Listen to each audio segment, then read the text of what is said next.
Eu gostaria de convidá-lo a abrir a Bíblia que você trouxe, Gênesis capítulo 1, a partir do versículo 26.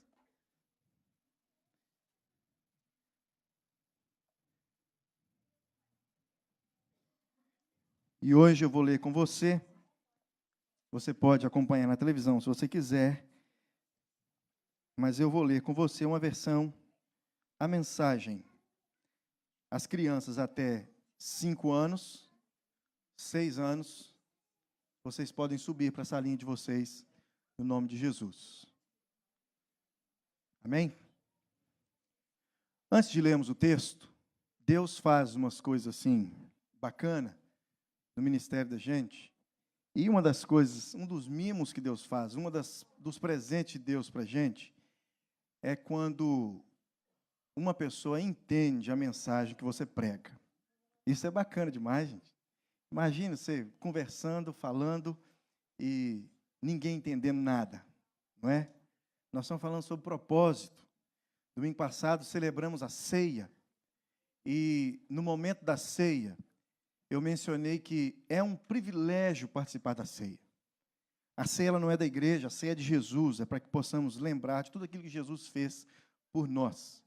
E no final da ceia, um jovem, ele me procurou e falou assim: pastor, eu já sou crente, nasci na igreja, meu pai presbítero, e criado na igreja, eu me batizei quando eu era bebê, e eu nunca tomei a ceia, porque eu ainda não fiz a minha pública profissão de fé. Deixa eu explicar para vocês o que é isso. Quando você batiza, quando é criança, em uma igreja evangélica, quando você se torna uma pessoa que já entende, já sabe o que é e quer servir a Jesus por conta própria e não mais por conta dos seus pais, você publica a sua fé diante de Deus e diante da igreja. Quando você batiza, quando adulto, você faz as duas coisas ao mesmo tempo.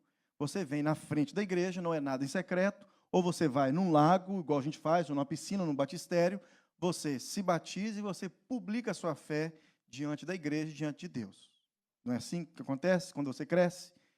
Então, quando você batiza quando criança numa igreja, e a maioria delas, igreja presbiteriana, e algumas outras igrejas também, que batiza criança, quando você cresce, você publica a sua fé e você passa a ser um membro da igreja, um membro comungante da igreja. Você participa da ceia, você pode receber, você pode ser eleito presbítero, diácono, você pode receber um ofício na igreja, e você agora é um membro adulto, um membro ativo, não mais um membro menor, mas um membro ativo na igreja. E domingo um jovem me parou ali na porta e falou: eu quero me batizar, porque já há muito tempo que eu vejo a igreja celebrando a ceia, e eu hoje estou decidido que eu quero começar a participar da ceia, e eu quero publicar a minha fé. E esse jovem é o meu amigo Lucas. Vem aqui, Lucas. O Lucas, nascido na igreja, cresceu na igreja, batizou na igreja, de Salvador, Bahia. Não é parente do Delcio, mas nem da Rebeca, mas são da mesma igreja. E pai do Lucas, presbítero da igreja. E olha que privilégio, gente. O Lucas chegou há pouco mais de 2 meses. Não, mais. Vai fazer 2 meses. E já tem, eu vou falar a idade dele, 21, né, Lucas? 21 anos, gente, dentro da casa dele, dos pais dele, na igreja, na mesma igreja, criado na mesma igreja. E nós estamos tendo o privilégio de receber o Lucas como membro da igreja. Olha para você ver que bênção que Deus dá para a gente. Bênção de Deus, bênção de Deus. Lucas, umas perguntas para você. Você crê, Lucas, que Jesus, Filho de Deus, é o único suficiente Salvador, morreu naquela cruz, e aquela cruz, ela é tudo para um pecador. E se o seu coração está hoje desejoso de participar de um banquete, que é a ceia do Senhor, você crê que a cruz de Cristo é suficiente para lavar, remir e purificar você de todos os seus pecados? Sim. Você crê, Lucas, que a palavra de Deus, a Bíblia, a única regra de fé e prática, ela é o único manual que você precisa ler todos os dias para que você possa continuar crescendo sabedoria e graça. Sozinho agora, porque você não tem mais seus pais, sua mãe, juntinho de você, lendo e nem levando você para a escola dominical. Você já paga as suas contas, não é, Lucas? E agora é você e Deus.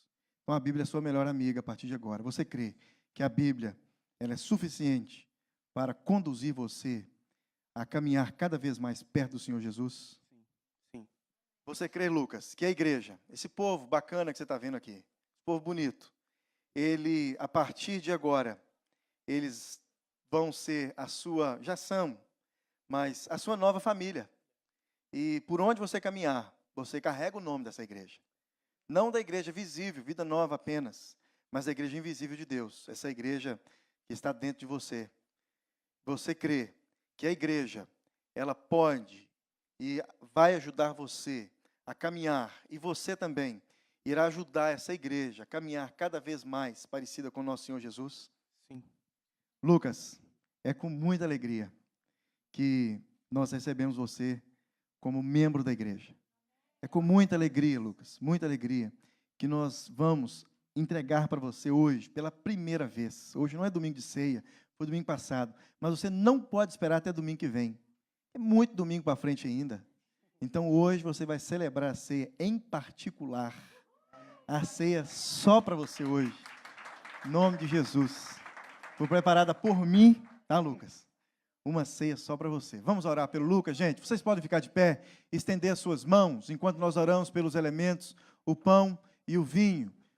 Deus, nós te agradecemos, porque o coração, Deus, do Lucas voltou para o Senhor, e esse coração que volta para o Senhor, ele deseja, Deus, deseja publicar diante da igreja, diante de Deus, que só o Senhor é o único digno de receber toda a honra, toda a glória, e só a cruz de Cristo, ela é suficiente para salvar o pecador, salvar o Lucas.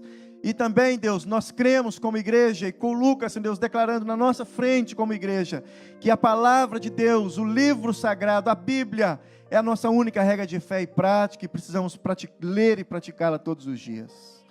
Deus, o coração do Lucas, Deus, se volta, Senhor Deus, para o Senhor e a igreja de pé, Deus. Se volta também para o Senhor, agradecendo ao Senhor por tudo que o Senhor é. Louvado seja o teu nome. Deus, que esses elementos que o Lucas vai receber pela primeira vez, o pão e o vinho, possa ser, Deus, um alimento espiritual, Deus, que irá fortalecer a vida desse jovem para vencer, Deus, as batalhas do dia a dia. Louvado seja o teu nome. No nome de Jesus. Amém, Deus. Lucas, o Senhor Jesus, na noite que foi traído, ele pegou um pão, assim como esse. Ele deu graças e ele disse assim: olha, todas as vezes que vocês pegarem esse pão, vocês estão pegando parte de mim. Claro que não é o corpo dele, é um símbolo, mas que esse símbolo possa ser verdade na sua vida, no nome de Jesus. Amém. Você pode comer do pão, Lucas. Lucas, da mesma forma, o Senhor Jesus pegou um cálice. Eu creio que era um pouco maior do que esse, porque eram 12 discípulos, 13 com Jesus, e isso aqui não daria nem para uma pessoa. Era uma jarra maior. Mas ele falou assim: olha, esse cálice que vocês vão tomar agora é o cálice da nova aliança no meu sangue. Bebei dele todos e fazei isso em memória de mim. Lucas, esse é o cálice. Não é um sangue, é um vinho, um suco de uva. Que você possa bebê-lo e sempre lembrar do Senhor, da morte do Senhor, do sangue de Jesus vertido por você. Em nome de Jesus, bebei dele todos. Amém, Jesus. Amém. Nosso coração grato ao Senhor, Deus. Porque o Senhor, Deus, nos chama. E quando o Senhor nos chama, nada impede, Senhor Deus, o chamado do Senhor. Deus, se nessa noite há alguém aqui que ainda não confessou Jesus Cristo com seus lábios, assim como Lucas confessa nessa noite, que o Senhor possa, Deus, tocar no mais profundo desse coração. Que hoje essa celebração aqui, Deus, possa ser, Deus, um incentivo para muitos aqui hoje. No nome de Cristo Jesus e para a glória de Cristo Jesus. A igreja abençoa o Lucas no nome de Jesus, para a glória de Jesus. Amém.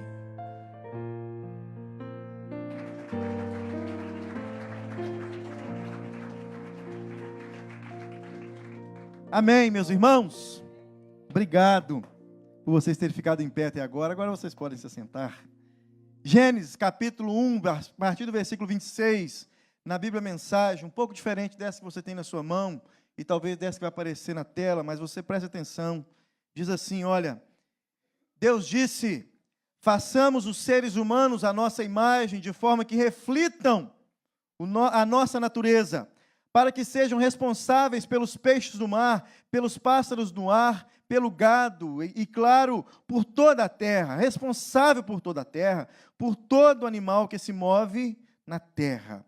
E Deus criou os seres humanos, criou-os à semelhança de Deus, refletindo a natureza de Deus.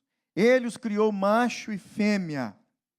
E então os abençoou e disse, cresçam, reproduzam-se, encham a terra, assumam o comando, sejam responsáveis pelos peixes no mar e pelos pássaros no ar e por todo ser vivo que se move sobre a terra. Depois Deus disse, dê a vocês todo tipo de planta com semente sobre a terra e todo tipo de árvore frutífera. É para que se alimentem deles, para todos os animais e pássaros, tudo que se move sobre a terra e respira. Dou tudo que cresce na terra por alimento a vocês. E assim Deus fez. Deus olhou para todas as coisas que havia feito. Tudo era bom, tudo era ótimo. Foi-se tarde, foi-se manhã, no sexto dia. Continuando então a nossa conversa sobre uma vida com propósito. Hoje eu gostaria que você se atentasse para essa vida com propósito na sociedade que nós vivemos. Se você for olhar bem, e você com certeza já ouviu comentários por aí, vivemos em dias difíceis. Mas quem disse que os nossos avós também não viveram em dias difíceis? Quem disse que aquela turma da idade das pedras, vamos voltar muito tempo assim não, aquela turma da idade, na época das cruzadas, lembra? Quem disse que eles não viviam em dias difíceis? Quem disse que os apóstolos de Jesus, poucos dias, meses, alguns anos, que eles viveram depois da morte de Jesus, quem disse que eles não viveram em dias difíceis, em comunidades difíceis? O pastor acabou de ler aqui o texto, a mensagem do culto das 5h30, falando sobre Noé. Você conhece bem a história de Noé? Um justo apenas o Senhor achou. Quem disse que Noé não viveu numa comunidade em dias difíceis? Então, uma pergunta para você e para mim: qual é o propósito de Deus nos colocar para viver nesse tempo que nós estamos vivendo? Deus tem que ter um propósito nisso, porque você poderia ter nascido na idade das pedras. Lembra que você tinha as pessoas, os filmes que nós vemos, eles tinham que bater pedra uma na outra para fazer um pedacinho de ponta, para eles poderem matar um animal e comer o animal. Eles tinham que fazer coisas que hoje nós não precisamos mais.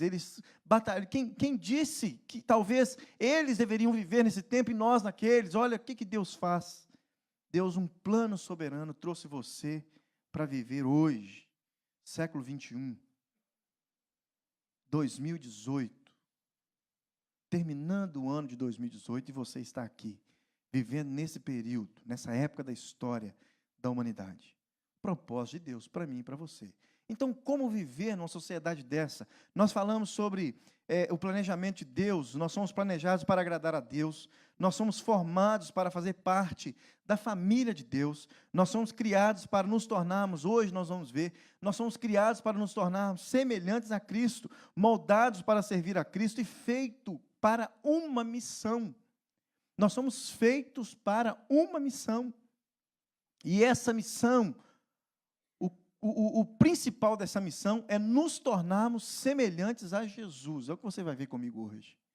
Então, se você levantasse agora e fosse embora e levasse só isso para casa, como eu vivo numa época dessa? Qual é o propósito de Deus para que eu nascesse, vivesse nessa época agora? O propósito de Deus para você hoje, aqui nesse lugar onde nós estamos, é fazer de você uma pessoa mais parecida com Cristo, mais semelhante a Jesus. Deus não colocou você nessa época tão bacana de tecnologia para você viver uma vida legal. Enquanto lá na época das pedras, eles tinham que batalhar duro para poder comer alguma coisa, e hoje você come em qualquer lugar. Deus te trouxe aqui e colocou você nessa época onde você está vivendo, nessa geração, para que você pudesse se tornar cada vez mais semelhante a Cristo. E esse foi o propósito de Deus para toda a humanidade, o tempo que eles viveram, na época que eles viveram, nos tornarmos semelhantes a Jesus. Você foi criado para se tornar semelhante a Cristo. Colossenses capítulo 2, versículo 7, Bíblia Viva, diz assim, olha, deixem as raízes de vocês se aprofundarem nele e extraiam dele a nutrição.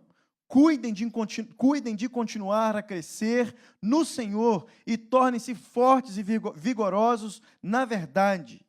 E que a vida de vocês transborde de alegria e gratidão por tudo quanto Ele tem feito. Deus anunciou esse intento já desde a criação, nos fazer parecido com o seu Filho Jesus. Deus disse, façamos o homem à nossa imagem e à nossa semelhança. Ele está falando de Deus, Deus falando de Deus. Façamos o homem à nossa imagem. Você é imagem de Deus. Deus criou os seres humanos de acordo com a sua imagem. Olha que privilégio. Deus não criou os animais à sua imagem, as árvores à sua imagem. Deus não criou qualquer um ET à sua imagem, se você crê. Deus não criou, Ele criou o homem. Claro, e a mulher, a sua imagem. O ser humano é imagem de Deus. Tem um pastor que eu admiro muito e tive o privilégio de vê-lo pregar em Belo Horizonte agora, mês passado. Ele, não nessa mensagem de lá, mas nos vídeos dele, ele disse que nós somos assassinos. Não existe outra raça mais assassina do que o ser humano. Nem os leões com fome são, os leões, né? Leoas também, são mais assassinos do que o ser humano. Se o ser humano, que foi criado à imagem e semelhança de Deus, está exterminando a raça dele, é raro você ver uma leoa matando um leãozinho para comer. Raro. Não é verdade? Às vezes, nem quando ela está... o pastor que fala essa palavra, eu aprendi, caquético Hoje ele falou uma boa aqui, depois você escreve ela aí.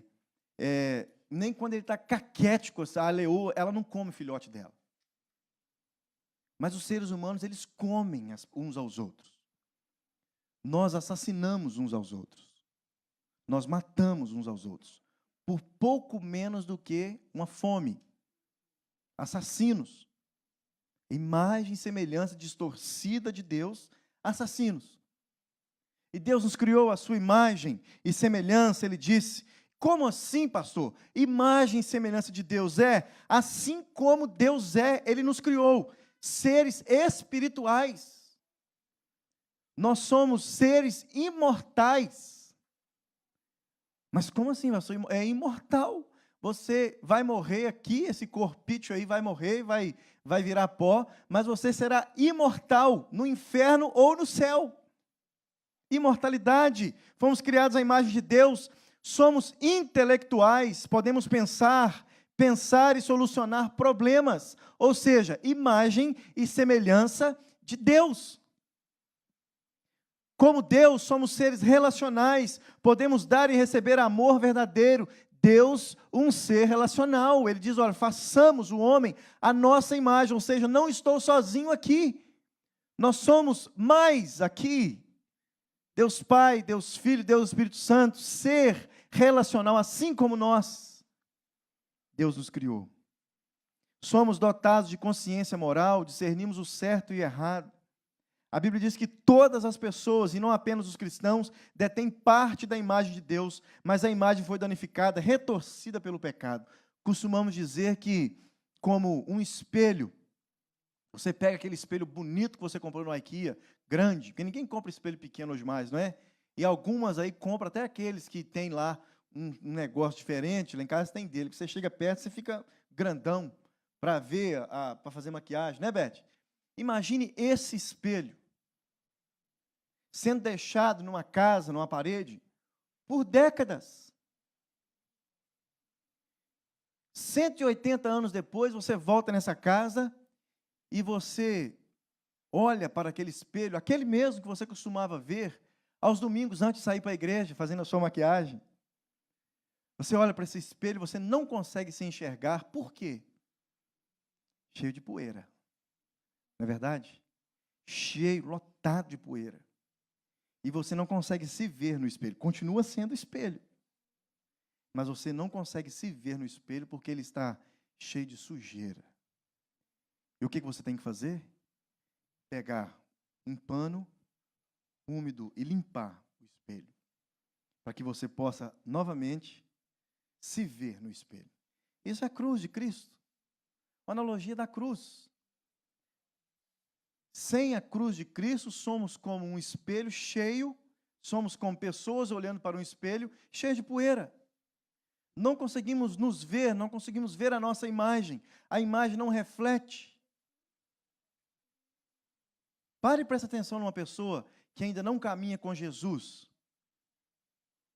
Se de vez em quando você não pega, olhando para o espelho, que é Jesus, e a imagem distorcida de Deus. Faz totalmente o contrário que era para fazer. Então Jesus vem, limpa esse espelho e traz de volta, assim como você viu aqui, o Lucas, trazendo de volta a imagem de Deus, lavada e remida no sangue do Cordeiro Jesus. A imagem e semelhança de Deus no homem está incompleta. Jesus veio para completar essa imagem, dar vida, limpar. Como é que é, então, ser parecido como imagem e semelhança de Deus? É se parecer com Jesus.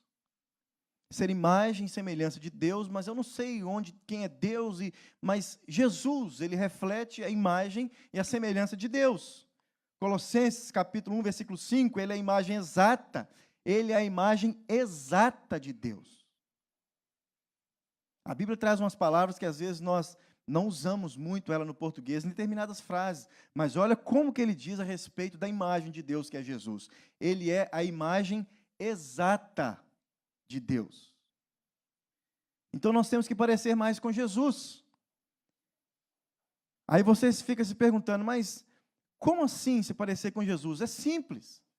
É só você parar um pouquinho e pensar. Lembra que nós somos criados à imagem e semelhança de Deus, e essa imagem e semelhança de Deus é diferente dos animais, essa imagem e semelhança de Deus ela tem capacidade de raciocinar e pensar? Alguns menos, outros mais, mas tem. É só você parar um pouquinho e raciocinar alguma coisa a respeito de Jesus que chama a sua atenção. O que de Jesus chama a sua atenção? Não precisa falar alto não, só pensa. Me chama a atenção a vez que Jesus estava no meio do mar, e ali começaram as ondas ficarem agitadas, os discípulos no barco, e Jesus estava calmo. Ou seja, ser imagem semelhante de Jesus é estar calmo no meio de uma tempestade. Não se desesperar. Isso é ser imagem e semelhança de Jesus, é refletir Jesus. Ser imagem e semelhança de Jesus, eu me lembro que Jesus, certa vez, estava passando por um determinado lugar, não deram pousada para Jesus, e veio um dos discípulos e falou assim, Senhor, quer que nós oremos e caia fogo do céu? Jesus fala assim, calma aí, Zé. Como é que ele falou, Lucas? Calma aí, Zé. Não é assim que resolve essas coisas, não, é queimando a cidade toda.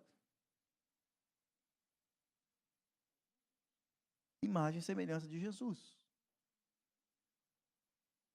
Ser imagem e semelhança de Jesus é você chegar num determinado lugar, como Jesus chegou, às vezes falamos só das coisas bacanas, né? Calminhas, mas Jesus chegou num determinado lugar, viu que estavam completamente equivocados a respeito do sacrifício e a respeito do culto a Deus. Jesus ensinou aquele povo uma grande lição. Ser imagem e semelhança de Jesus é quando você observar alguma coisa que você biblicamente sabe que está errado, você ir atrás daquela pessoa e falar assim, olha, filho, você está equivocado nisso aí, você está errado. Ah, pastor, mas nunca mais vai conversar comigo. E daí? Você acha que aquela turma lá que Jesus levantou a mesa assim, os passarinhos foram embora, não é assim que conta para a gente na escola dominical? Bateu na mesa, os passarinhos foram embora, as moedas voaram todas. Você acha que não foi aquele povo ali que crucificou o Senhor Jesus? Quantos daqueles aprenderam uma grande lição? Vários. Vários. E, ao mesmo tempo, vários também não aceitaram Jesus como o Messias Salvador. Isso é ser semelhante a Jesus, é observar o que Jesus faz e fazer também. Diante da sociedade em que vivemos, precisamos nos atentar para a obra do Espírito Santo em nós. É a tarefa do Espírito Santo reproduzir um caráter semelhante a Cristo em nós. 2 Coríntios capítulo 3, versículo 18 diz: e todos nós, que com a face descoberta contemplamos a glória do Senhor, ou seja, todos nós salvos, segundo a sua imagem, estamos sendo transformados com glória cada vez maior, a qual vem do Senhor, que é o Espírito. Estamos sendo transformados, ou seja, você não está completamente transformado, você está sendo transformado, e isso é ser imagem e semelhança de Jesus, é você perceber em você que você está melhorando. A primeira pessoa que precisa ver em você que você está melhorando é você mesmo. Porque se você não parar e falar assim, olha, principalmente aqueles que não nasceram no lar evangélico. Nós que nascemos no lar evangélico, tem desculpa, mas tem um tatozinho, eu não queria falar texto, não, os meninos abusam de mim, tem alguma coisa diferente. Não que nós somos melhores do que ninguém, mas nós não vimos o outro lado da moeda. O outro lado da moeda, o máximo que nós vimos foi na televisão. Nos filmes que, às vezes, a gente via, sabe quando o pai fala assim, menina, esse filme não é bom para você. Aí você olha assim, fica olhando de lado assim, aí vê lá algumas coisas que não é bacana. O máximo que nós vimos. Estou falando de mim. Que nunca saí desse lugar, da presença da casa do Senhor.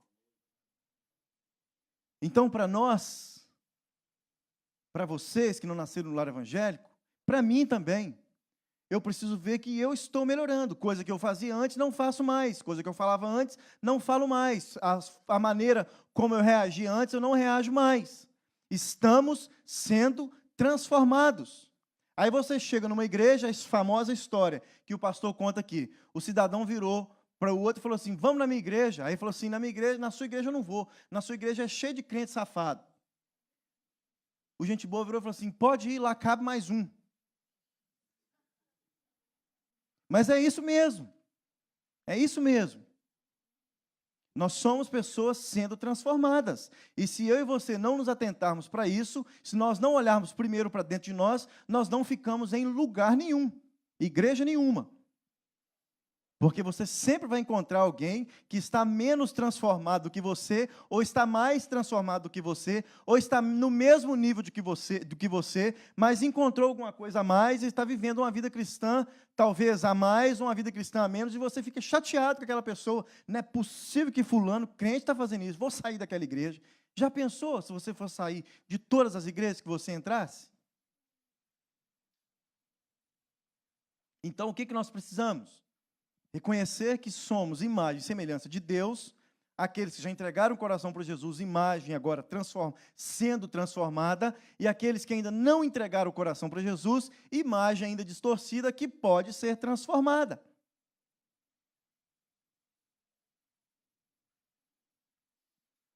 O processo pelo qual nos tornamos semelhantes a Jesus, pelos cristãos e pela Bíblia, é chamado de santificação. Você não pode produzir o caráter de Jesus por esforço próprio. Somente o Espírito Santo tem poder para realizar as transformações que Deus deseja que nós tenhamos. O interessante é que se hoje nesse mundo que nós vivemos. Talvez a turma da Idade da Pedra e da Idade das Cruzadas não pensavam assim.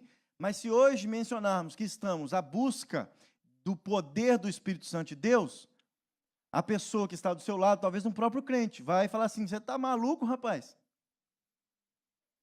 Mas buscar poder, um dia um rapaz disse assim: pastor, eu lembro disso como se fosse hoje, nem lembro como que o pastor, eu sei como que o pastor respondeu, calado, vamos orar, benção. O rapaz virou e falou assim: pastor, nos cultos de sexta-feira nós precisamos buscar mais o poder do Espírito Santo de Deus. O pastor falou assim: vamos orar, benção. E eu, mais novo, menos crente, menos santo, falei assim: cara, caçar poder do Espírito Santo de Deus. Vai caçar ter uma vida bacana com Deus primeiro? Falei não, viu? Só pensei. O cara apagava o cigarro quando chegava ali na porta. Chegava aqui numa catinga de cachaça, eu acho que é cachaça. Não é possível que cerveja caro faz aquele cheiro miserável. Só coisa barata, catinga daquele jeito.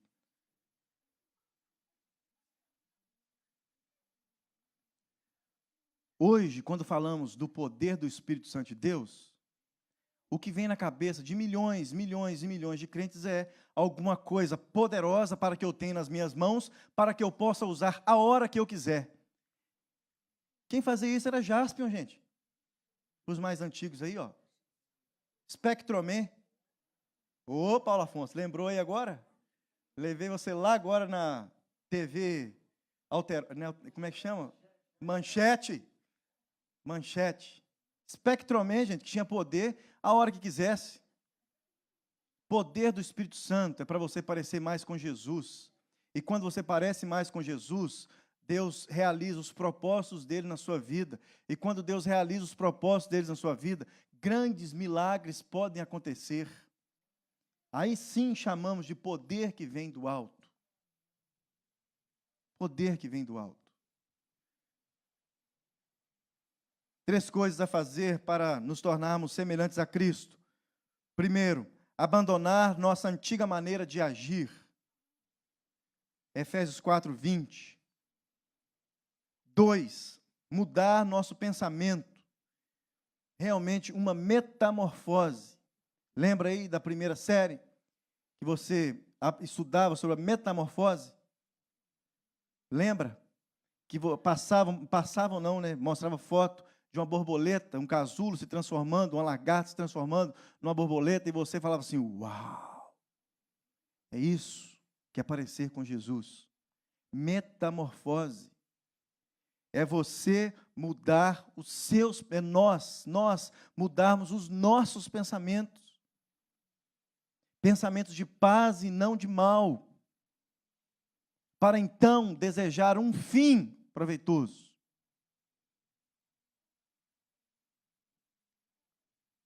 Três coisas a fazer para nos tornarmos semelhantes a Cristo: abandonar nossa antiga maneira de agir, mudar os nossos pensamentos, assumir o caráter de Cristo, desenvolver novas habilidades.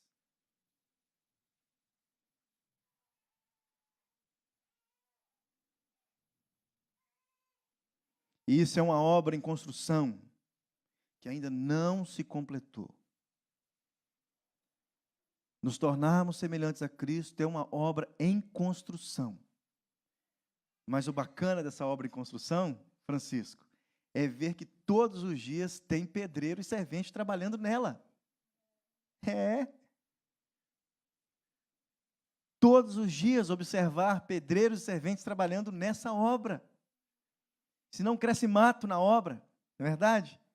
Se não, as pilastras que você, os ferros que você colocou, enferruja tudo. E cai. Somos uma obra em construção. Imagem e semelhança de Jesus. E todos os dias precisamos ver trabalhadores nessa obra. Só termina quando você for para o céu. Conforme o Espírito do Senhor trabalha em nós, nos tornamos mais e mais parecidos com Jesus. 2 Coríntios 3, versículo 18 diz: e todos nós, lembra? Já lemos. que com a face descoberta contemplamos a glória do Senhor, segundo a sua imagem estamos sendo transformados. Um caráter semelhante a Cristo. Certa vez perguntaram para um ourives, como que você sabe que o produto que chega na sua mão é prata pura? E o ourives ele falou assim, olha, é muito simples. A prata pura reflete meu rosto, a minha imagem. Eu limpo a prata pura e essa prata pura ela reflete a minha imagem. A prata, o material que não é prata, falsificado, ele não reflete. Como você sabe, um jovem perguntou um dia, pastor, trabalho com uma pessoa, ela diz que é crente, mas como que eu sei que aquela pessoa é crente ou não? Na hora eu pensei assim, não tem jeito, né? É o que ensinaram para a gente a vida toda, mas não é que tem.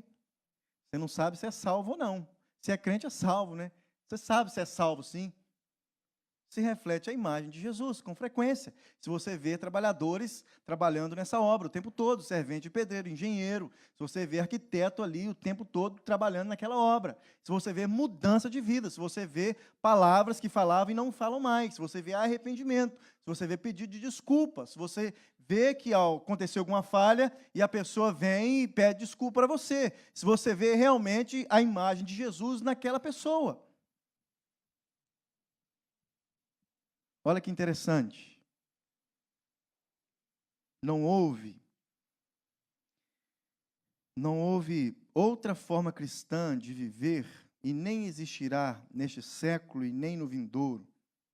Outra forma cristã de viver nessa sociedade que nós vivemos, a não ser nos tornarmos semelhantes a Jesus.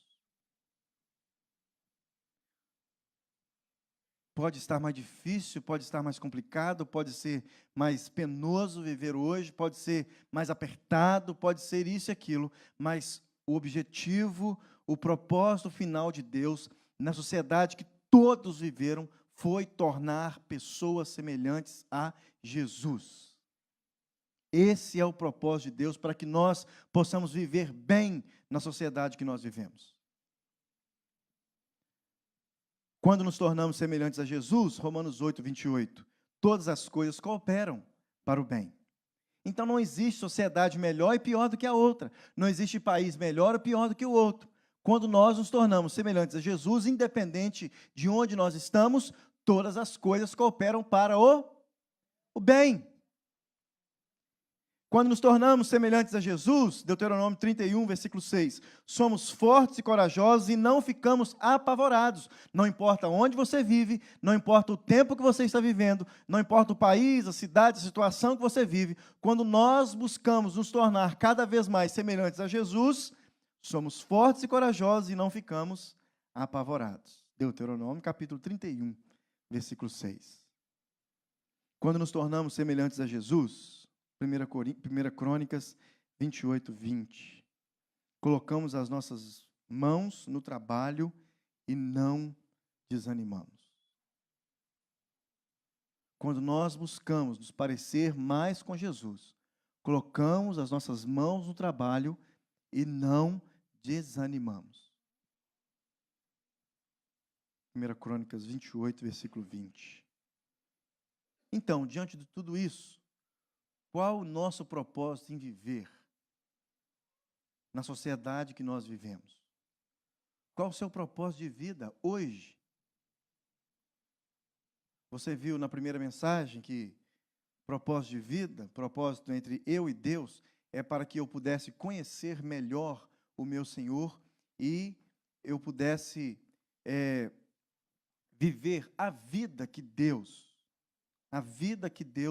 quis que eu vivesse nele. O primeiro propósito, você viu que de Deus, para mim e para você, é um propósito de sermos pessoas lavadas e remidas no sangue do Cordeiro. Salvas. Você viu domingo passado que o propósito meu e seu, como família, qual o propósito de Deus para a família? O propósito de Deus para minha família é para que eu pudesse ter uma família, cuidar dessa família, viver bem nessa família, porque esse é o projeto de Deus. Ele disse, olha, façamos um homem a nossa imagem e semelhança e que eles multipliquem. E o propósito de Deus é para que você viva em família, igreja, corpo de Cristo. E hoje você vê, o propósito de Deus para a sociedade onde nós vivemos é um propósito de nos tornarmos cada vez mais semelhante a Ele. Eu gostaria de convidar você a fazer uma oração.